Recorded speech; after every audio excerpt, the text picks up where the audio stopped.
नमस्कार। चैप्टर 2 चल रहा है हमारा, इज मैटर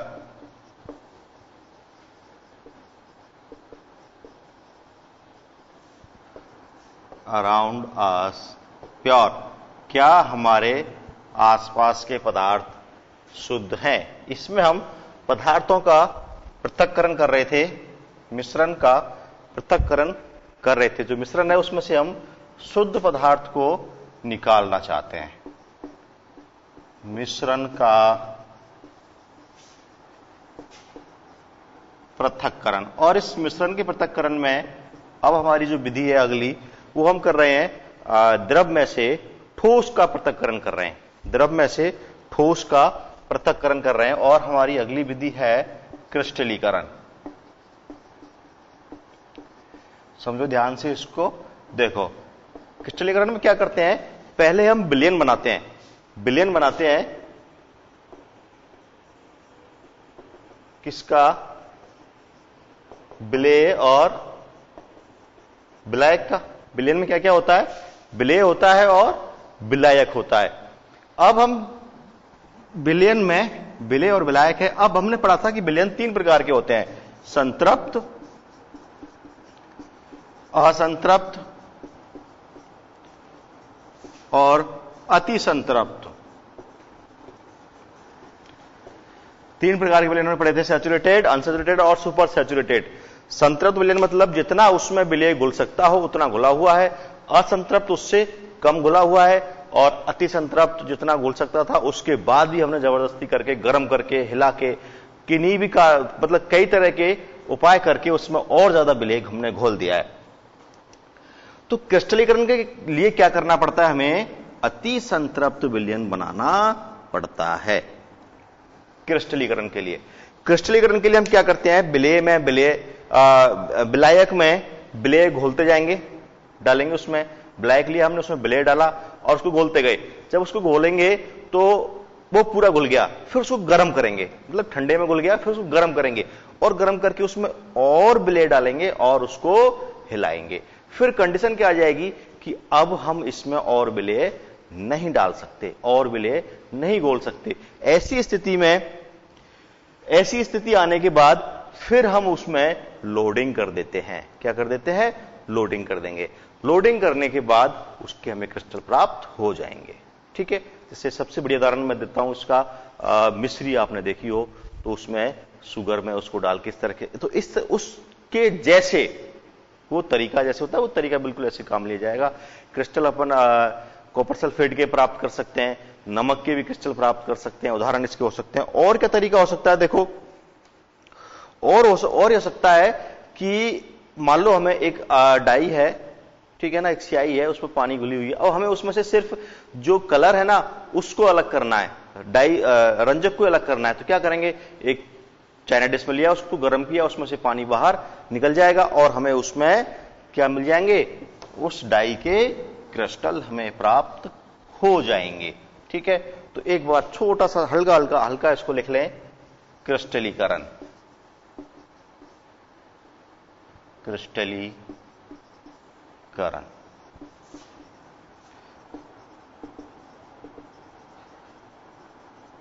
क्रिस्टलाइजेशन। ठीक है, इसमें क्या होगा? लगाएं आप हेडिंग।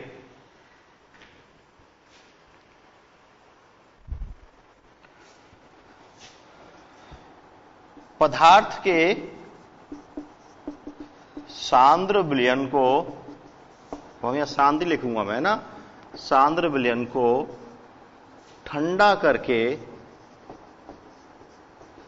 क्रिस्टल प्राप्त करना।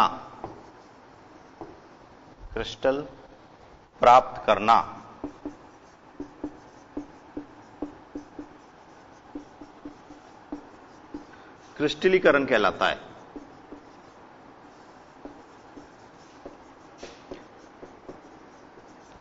पदार्थ के सांद्र विलयन को ठंडा करके क्रिस्टल प्राप्त करना क्रिस्टलीकरण कहलाता है, क्रिस्टलाइजेशन कहलाता है। फर्स्ट पॉइंट आप जल्दी से इसको नोट करें।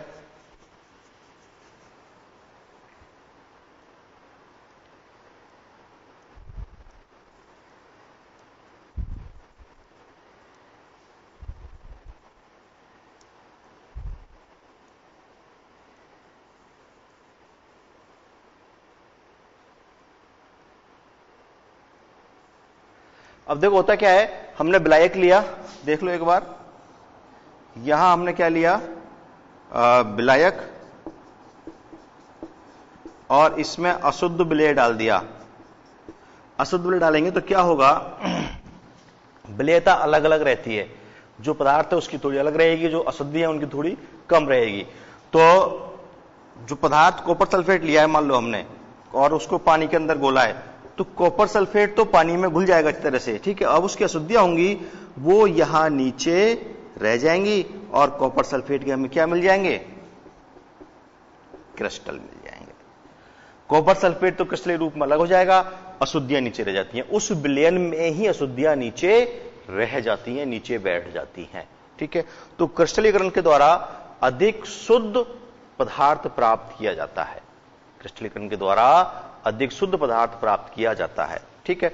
अब एक हमने बाष्पीकरण से भी यही काम किया था, बाष्पीकरण में भी क्या किया था कि उसमें पदार्थ घुले हुए थे, उसको हमने गर्म किया, वो वाष्प बनी, वाष्प बनने के बाद उसमें से हमें वो पदार्थ प्राप्त हो गया। लेकिन वहां और यहां अंतर समझिए आप ध्यान से। अब क्रिस्टलीकरण बाष्पीकरण से बेहतर होता है, अच्छा होता है, उसका कारण मैं आपको बता देता हूं, लाइन तो मैं लिख दूंगा यहां कि क्रिस्टलीकरण बाष्पीकरण से बेहतर होता है,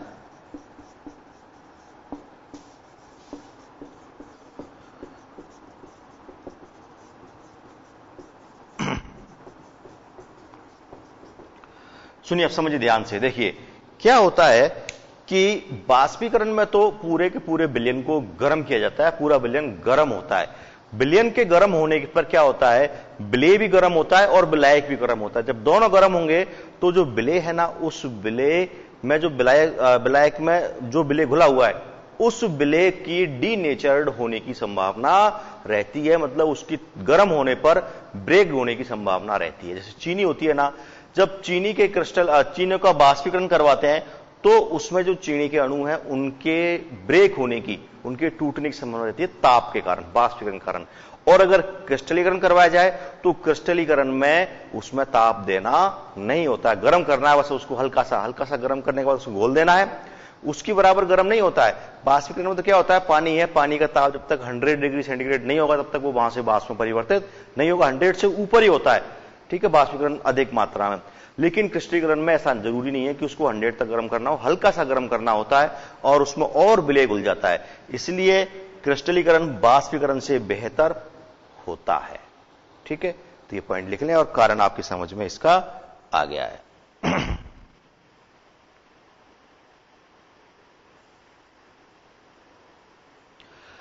पहला कारण तो टूटने वाला होगा। दूसरा कारण क्या है कि जब हम क्रिस्टलीकरण कराते हैं ना तो विलयन में नीचे उसकी अशुद्धियां रह जाती हैं, लेकिन बाष्पीकरण में ऐसा नहीं होता है। बाष्पीकरण में पूरा का पूरा विलय जो भी घुल रहा है, शुद्ध अशुद्ध जितने पदार्थ घुल रहे हैं वो सब अलग होते हैं और उसमें से विलायक बाहर जाता है। लेकिन क्रिस्टलीकरण में जो पदार्थ हमें जो चाहिए वो ही बाहर निकल के आता है, बाकी अशुद्धियां उस पानी के अंदर रह जाती हैं, ठीक है। अगला हमारा विधि है क्रोमेटोग्राफी। नंबर 5 है क्रोमेटोग्राफी।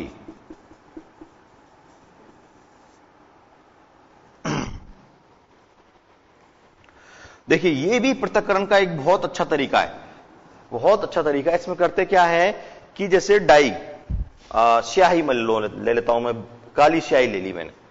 अब काली स्याही में क्या होता है कि इसमें कई रंग होते हैं,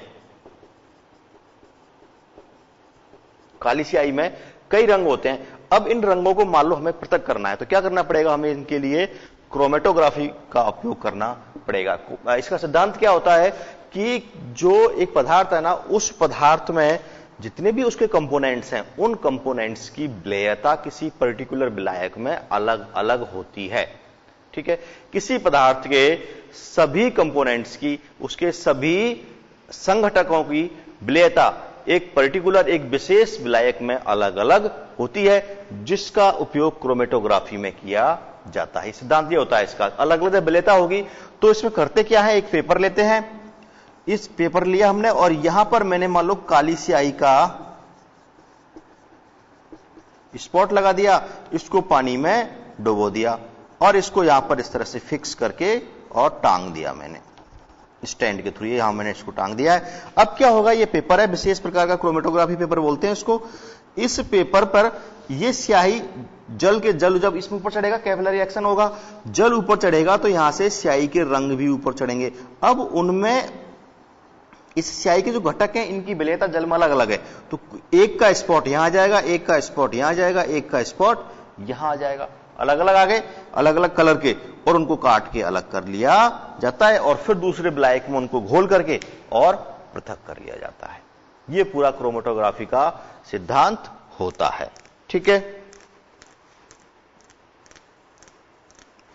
इसका उपयोग देखिए, पहला उपयोग है इसका, ये रंगीन पदार्थों के रंगों को पृथक करने के काम में आती है क्रोमेटोग्राफी। जो रंगीन पदार्थ होते हैं ना, उन रंगीन पदार्थों के पृथक्करण के काम में, उनको अलग अलग करने के काम में आती है क्रोमेटोग्राफी, पहला। दूसरा इसका उपयोग है फोरेंसिक साइंस में। फोरेंसिक साइंस क्या होती है, विधि विज्ञान प्रयोगशाला से कहीं कोई क्राइम हो गया, उस क्राइम स्पॉट पर जाएंगे, स्पेशलिस्ट होते हैं, वो वहां जाते हैं और वहां जाकर के और वहां की जांच पड़ताल करते हैं, तो वो फोरेंसिक साइंस बोला जाता है। फोरेंसिक साइंस में क्या है, अगर किसी ने जहर ले लिया तो उसके आमाशय में जहर की मात्रा रहेगी, लेकिन वो सूक्ष्म मात्रा में रहती है, तो उसका पता भी क्रोमेटोग्राफी के द्वारा किया जाता है। तो इसके दो उपयोग हो गए। नंबर एक, रंगीन पदार्थ के घटकों को पृथक करना,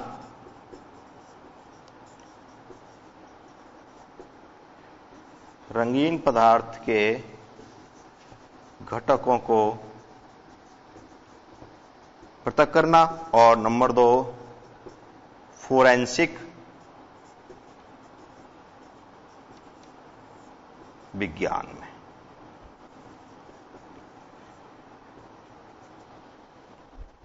ठीक है, फोरेंसिक साइंस में।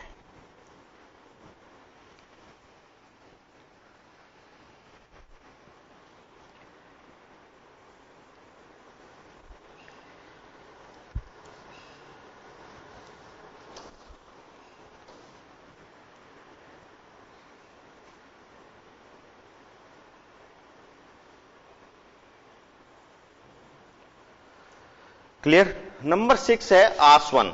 देखिए आसवन में क्या होगा कि किसी द्रव होगा, जैसे द्रव में ठोस घुला हुआ है तो वहां पर भी आसवन किया जाएगा, और अगर दो द्रव घुले हुए हैं तो वहां पर भी आसवन किया जा सकता है। तो पहले हम ठोस वाला पढ़ेंगे, आसवन, डिस्टिलेशन। देखिए इसमें क्या करते हैं कि किसी द्रव में ठोस घुला हुआ है तो उस द्रव को पहले वाष्प में बदलते हैं, और वाष्प में बदलने के बाद पुनः उसको द्रव में बदल लिया जाता है ठंडा करके। ठीक है, तो क्या करेंगे इसमें, विलायक किस फॉर्म में है, द्रव फॉर्म में, इसको गर्म करेंगे, गर्म करके इसको वाष्प में परिवर्तित कर लिया जाएगा। जब विलायक को गर्म करके हमने वाष्प में परिवर्तित कर लिया, अब इसको करेंगे हम ठंडा, और ठंडा करके इसको पुनः द्रव में परिवर्तित कर लिया जाता है। यह विधि आसवन कहलाती है। गर्म किया, वाष्प में परिवर्तित किया, ठंडा किया, पुनः उसको द्रव में परिवर्तित कर लिया। तो ये जो पूरा जो प्रोसेस है इसको बोलते हैं हम डिस्टिलेशन और आसवन। ठीक है, इस आसवन में अब इसलिए को इसमें से विलयन था, विलयन में क्या क्या थे, विलेय और विलायक।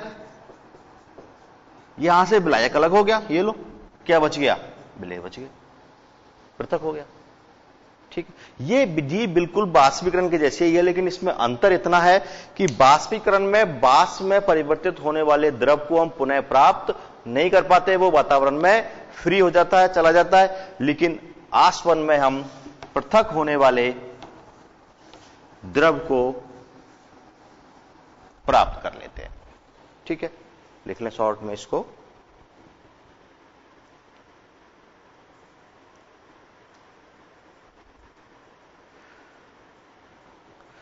इस तरह से आसवन में इसके आपको हमारी जो बुक में दे रखे हैं वो चीजें भी आपको यहीं पर क्लियर करा दूंगा। ठीक है, दूसरा आसवन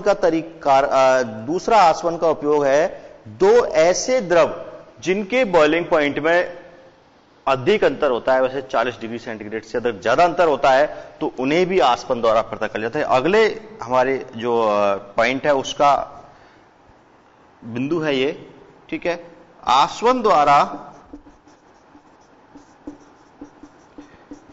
ऐसे द्रवों को भी पृथक किया जाता है, ऐसे द्रवों के मिश्रण को भी पृथक किया जाता है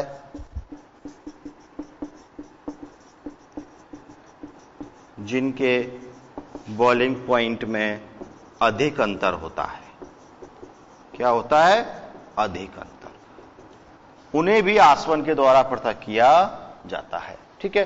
करते क्या है, वो एक एपरेटस लगाएंगे, राउंड बॉटम फ्लास्क लेंगे, उसमें उसको गर्म करेंगे, दोनों को मिश्रण भर दिया, गर्म किया, गर्म करने के बाद ऊपर से उसमें से वाष्प बना और वाष्प बन करके वो पृथक हो जाता है। चित्र देखिए, मैं दिखाता हूं आपको।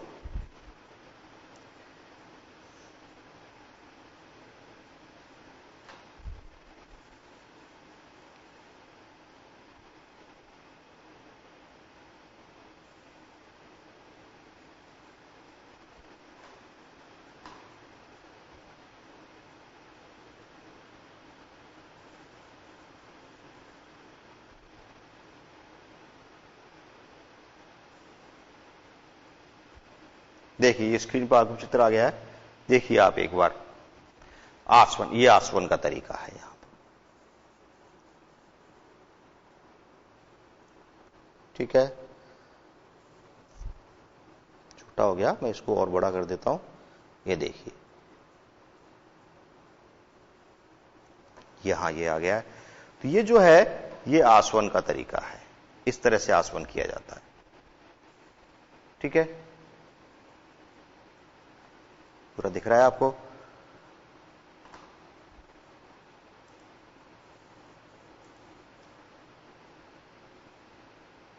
हाँ, ये देखिए पूरा दिख गया आपको। इस तरह से आसवन किया जाता है। यहां एक राउंड बॉटम फ्लास्क होता है, यहां से इसको गर्म करते हैं, गर्म करने के बाद यहां होता है, ठंडा कर लेते हैं, वाष्प बनती है, ठंडा करके उसको पृथक कर लेते हैं। तो इस तरह से आसवन के द्वारा भी दो पदार्थों को पृथक किया जा सकता है, ठीक है। अब इसके बाद हमारा अगला होगा द्रवों का। अगर दो लिक्विड है तो उन दोनों लिक्विडों को किस तरह से पृथक किया जाएगा, उसका तरीका पढ़ेंगे अभी छोटे से अंतराल के बाद।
ब्रेक के बाद आगे बढ़ते हैं।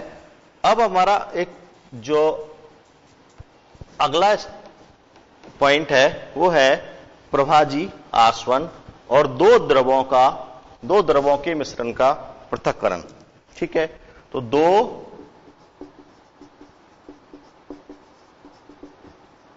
द्रवों के मिश्रण का पृथक्करण, ठीक है। इसमें क्या है देखिए, इस तरीका है कि ये क्या होती है, देखो इस तरह से एक कीप होती है यूं, यहां पर इसमें एक स्टॉपर लगा होता है, यहां पर मान लो मैंने दो पदार्थों को बढ़ दिया, ठीक है। तो जैसे ये है तो यहां पर मान लो तेल है और पानी है, केरोसिन वगैरह कुछ भी हो सकता है। अब दोनों को अलग करना है तो इस पृथककारी कीप के द्वारा अलग कर लिया जाता है। दोनों कैसे हैं? अमिसिबल।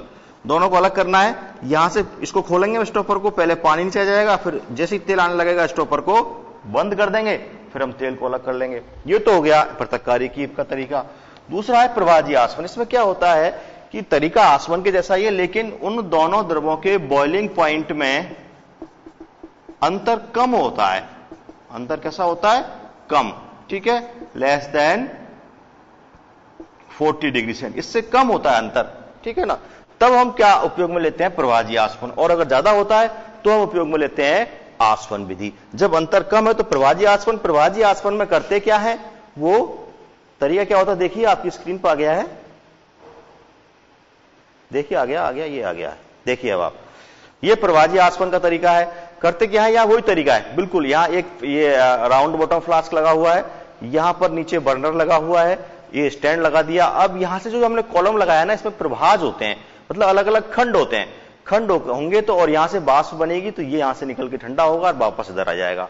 इसमें होगा क्या कि जो विलयन भरा हुआ है ना, उस विलयन में जो पदार्थ मिले हुए हैं उनके बॉइलिंग पॉइंट में ज्यादा अंतर है। जब हम गर्म करेंगे तो जिसका बॉइलिंग पॉइंट कम है वो पहले गर्म हो जाएगा, पहले वाष्प में परिवर्तित हो जाएगा। वो जब पहले वाष्प में परिवर्तित होगा तो ऊपर उठ जाएगा, और धीरे धीरे जब ताप बढ़ेगा तो दूसरा विलयन भी वाष्प में परिवर्तित होना शुरू कर देगा। दूसरा पदार्थ उस विलयन में घुला हुआ वो भी वाष्प में परिवर्तित होना शुरू हो जाएगा। जब दोनों ऊपर उठेंगे तो जिसका बॉइलिंग पॉइंट कम है वो ज्यादा ऊपर उठेगा, जिसका बॉइलिंग पॉइंट ज्यादा है वो कम ऊपर उठेगा। तो ज्यादा ऊपर उठेगा, ऊपर उठता चला जाएगा और वो वाष्प में परिवर्तित होकर नीचे आ जाएगा। इधर देखो क्या होगा, एक बार इधर समझिए। अब आप यहां इस तरह से प्रवाज लगे हुए हैं, ठीक है, और ये यहां से यूं इधर आ गए। यहां हमने संगणक लगा रखा है ठंडा करने वाला, इसको बोलते हैं संगणक। और यहां हम लगा देंगे एक कलेक्टर, जो यहां से जो विलयन आएगा उसको इकट्ठा कर लेगा।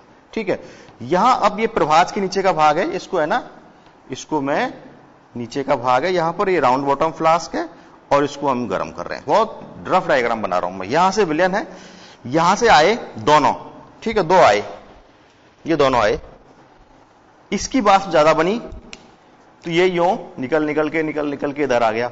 इसकी वाष्प कम बनी, ये यहां टकराया, थोड़ा ठंडा हुआ, थोड़ा ऊपर बढ़ा, यहां टकराया और ठंडा हुआ और वापस कहां गया? इसी के अंदर आ गया। आएगा समझ में? तो जिसका बॉइलिंग पॉइंट कम है वो जल्दी बाहर निकल जाएगा, और जिसका बॉइलिंग पॉइंट ज्यादा है वो यहां टकरा के वापस यहां आ जाएगा। तो पहला विलयन अलग हो गया।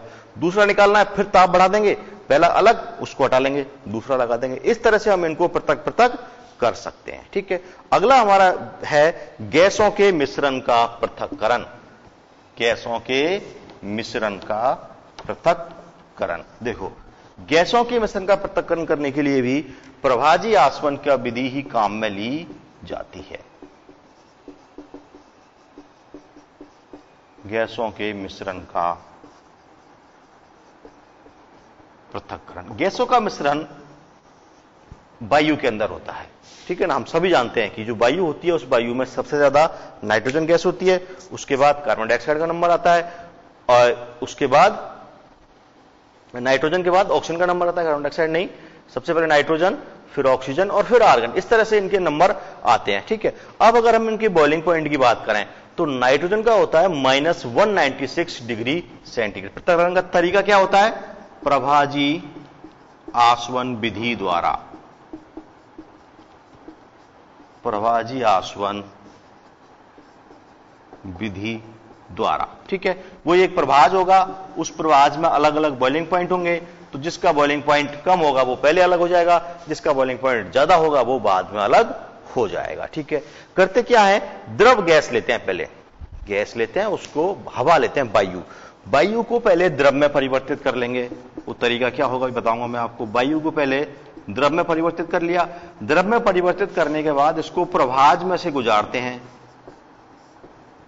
ठीक है, प्रभाज में से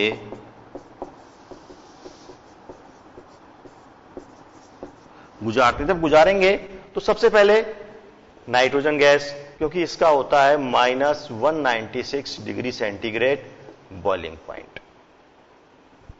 सबसे कम है। तो सबसे पहले नाइट्रोजन गैस पृथक हो जाएगी। इसके बाद नंबर आएगा ऑक्सीजन गैस का, ठीक है, नंबर 3 पर। नंबर 2 पर आ जाएगी हमारे यहां पर आर्गन, ठीक है, नंबर 2 पर कौन आ जाएगी? आर्गन। और नंबर 3 पर आएगी ऑक्सीजन, नंबर 2 पर आएगी आर्गन।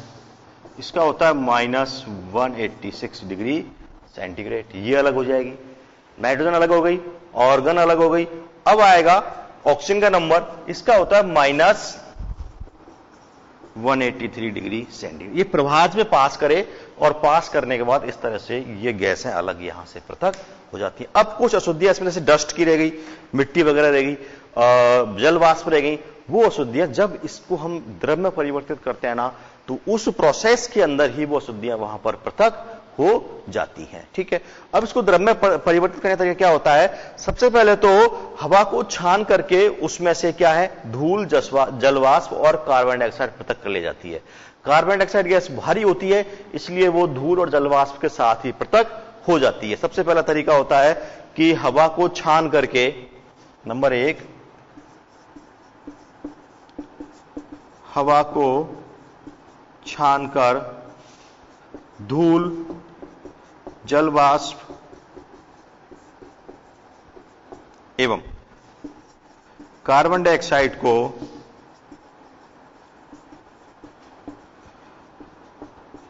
पृथक कर लिया जाता है, ठीक है। हवा को छान करके उसमें से धूल, जलवाष्प एवं कार्बन डाइऑक्साइड को पृथक कर लिया। सबसे पहला स्टेप यहां पर यह हुआ। फिर क्या करेंगे? कंप्रेसर के द्वारा जो हवा है ना, उस हवा को उच्च दाब पर भर लेंगे। सिलेंडर भरा और उसको नोजल से तेजी से निकालेंगे तो वो और ठंडी हो जाएगी। हवा कंप्रेसर कम ताप पर सिलेंडर में भर लिया। सिलेंडर भरने के बाद उसको नोजल में से सडन निकालेंगे, एकदम से निकालेंगे, तो वो और ठंडी हो जाएगी। और इस प्रोसेस को बार बार किया जाएगा, जिससे वो ठंडी होती चली जाएगी, ठीक है। नंबर 2, निम्न ताप एवं उच्च दाब पर हवा को कंप्रेसर द्वारा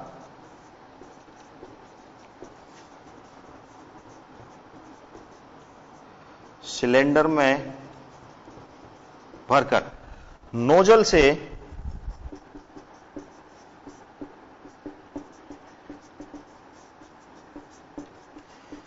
तेजी से निकालते हैं,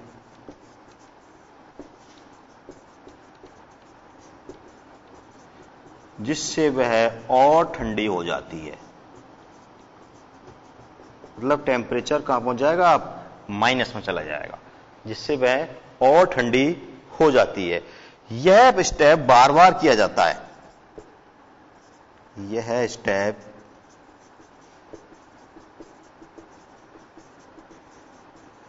बार बार किया जाता है। इस स्टेप को जब बार बार करेंगे तो वो हवा और ठंडी होती चली जाएगी। अब उसको हमें वहां तक लेके जाना है, उससे भी कम पे लेके जाना है, तभी तो हम उसको गर्म प्रभास में गुजार पाएंगे।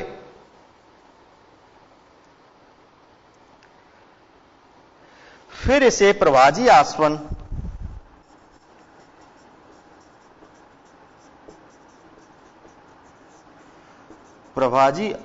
से गुजारते हैं,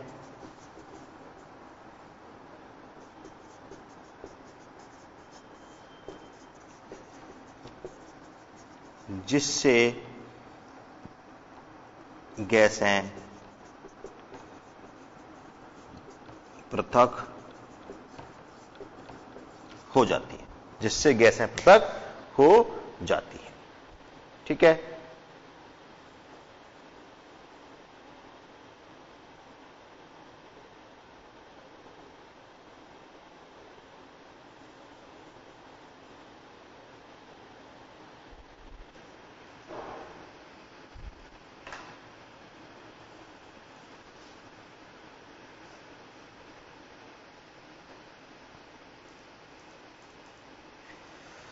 इस तरह से हम गैसों को यहां से पृथक कर लेते थे। अब इसका चित्र देखिए, आप स्क्रीन पर देखिए, आपकी पर इसका चित्र आ गया है कि किस तरह से इनको पृथक किया जाएगा। सबसे पहले यहां पर क्या है ये देखिए, आप समझिए पूरा प्रोसेस।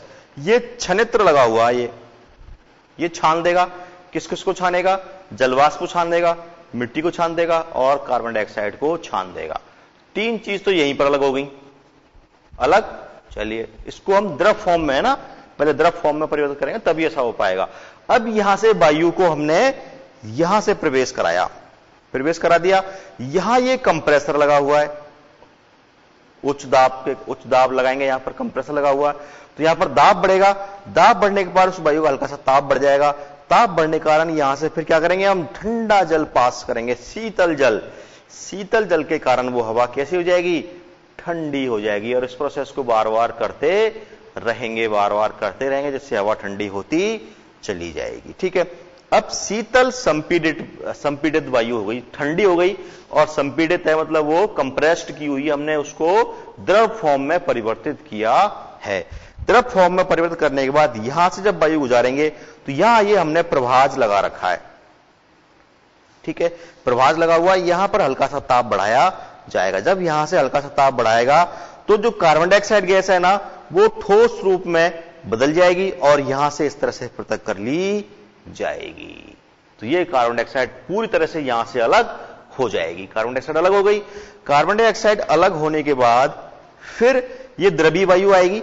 इस द्रवीय वायु को यहां पर वो जेट लगा रखा है हमने, इस जेट से जब गुजारेंगे तो जेट से गुजारने के बाद सबसे पहले तो नाइट्रोजन और ऑर्गन दोनों यहां पर प्रभाजी आसवन कॉलम में, इस पहले तो ऊपर, सबसे ऊपर कौन जाएगी? नाइट्रोजन जाएगी, उसके नीचे ऑर्गन जाएगी और उसके नीचे ऑक्सीजन जाएगी। सबसे कम है नाइट्रोजन का बॉइलिंग पॉइंट, उसके बाद ऑर्गन का नंबर आता है, उसके बाद ऑक्सीजन का नंबर आता है। तो सबसे ऊपर नाइट्रोजन अलग कर लेंगे, उसके नीचे ऑर्गन अलग कर लेंगे और सबसे नीचे बचेगी वो क्या बचेगी? द्रव ऑक्सीजन हमें बच जाएगी। तो देखो oxygen, argon, nitrogen, carbon dioxide, तो वायु से सभी गैसें पृथक हो चुकी हैं। ठीक है, तो इस तरह से हम वायु से गैसों का पृथक्करण कर लेंगे। तो यहां ये चैप्टर हमारा ये कंप्लीट होता है। कुछ एक भाग जो अगले चैप्टर में भी आपको यहां से मैच करेंगे तो वो वहां पर क्लियर हो जाएंगे। ठीक है, इस तरह से चैप्टर कंप्लीट है। अगला चैप्टर अगली क्लास में। नमस्कार।